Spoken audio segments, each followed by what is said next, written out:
Well, as editor-in-chief of the journal, I'm just very excited to have this very special issue on the UK Japan comparison. In the literature, I don't know any other examples of comparisons of this scale with so many different scholars from both countries.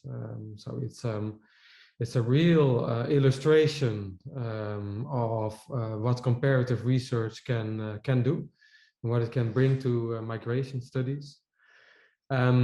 Yeah, what I'm excited about is, well, first of all, it's a rare comparison. So we don't see these two countries together that often. So that's innovative. It does really make sense to compare them. Both countries have long migration histories. Countries are also different in a way, of course. The quantity, the size of migration, especially recent migration, is different. But there are more similarities that I think I think most migration scholars from Western Europe or from North America would like to admit at first instance. I think that for Japan, it's a country which also has a history of a more ethno-nationalist approach. And that is not dissimilar to what we see in some Western European countries, also in the UK developing, and deepening our understanding of what that does with the country and how to explain development of ethno-nationalism. I think that's very important, and the contribution of the special issue is very considerable, very significant there.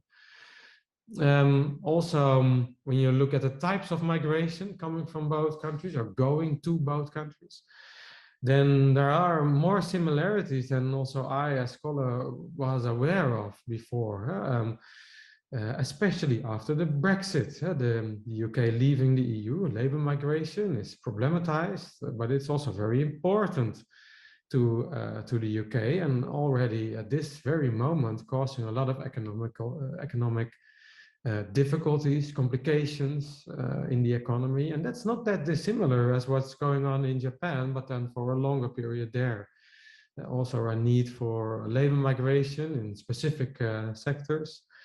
And well, since 2019, as I learned from this special issue, a more open, liberal, more active regime towards labor migration towards Japan. So both countries can learn a lot from each other, and especially because this hasn't been done that much yet, the contribution is very significant.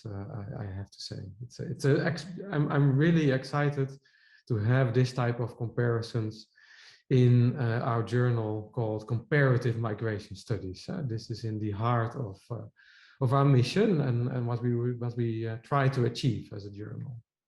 Important in this special issue and a great contribution. I hope that a lot of migration scholars who read this special issue get inspired to think of what they can learn from the UK, but also from Japan.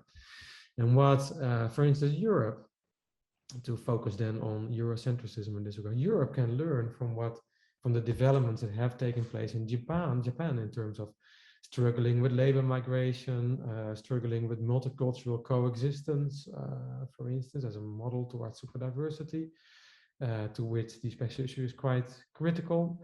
And of course, the more ethno-nationalist origins of the current Japanese migration regime. Because many European countries nowadays also, again, have ethno-nationalist inspired migration regimes. So there are quite a few similarities where we can learn from, and I hope we can make our small, modest contribution to opening up migration studies to this type of learning. Yeah.